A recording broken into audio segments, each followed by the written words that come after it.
All right, so this is a take on what I think will happen on the budget based on a lot of conversations we've had, based on commentary which has come in from a lot of quarters as well.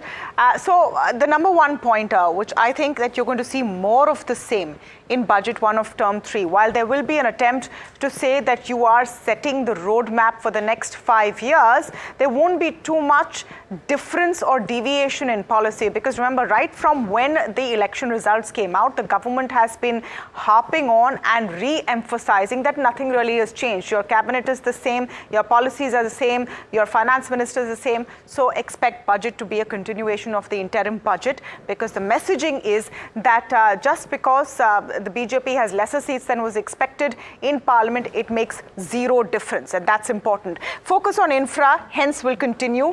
Boosting capex will continue, but there will be a push for consumption as well. That will have to be because the economy needs it. The form it takes is what the question really is. Will there be welfareism? Will there be populism? The likelihood seems no, which is why you will see the fiscal deficit glide path at 5.1 in the interim budget, which will be maintained, could even be bettered, because remember, you have that RBI bonanza come in. So watch out for that number. That becomes a very, very crucial number. Like I said, consumption push stays.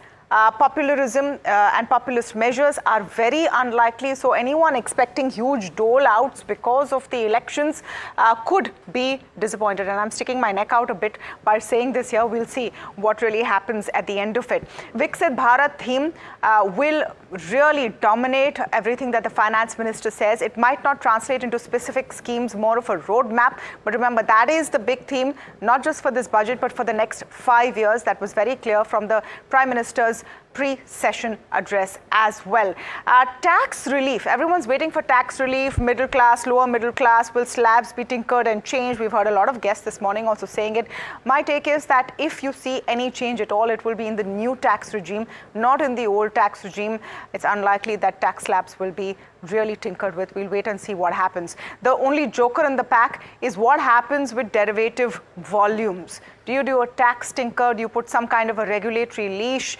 And if that is what the government aims to do, remember, they don't need to do it in the budget. There are a lot of ways to sort of burst that bubble if that really is the concern coming in. And it's likely to be a measured move, something that won't spook the markets, but will get exactly what they want, which is tempering a bit of the froth and frenzy on derivative volume. So this is basically my take of what I think will happen in the budget. We'll, of course, wait and watch.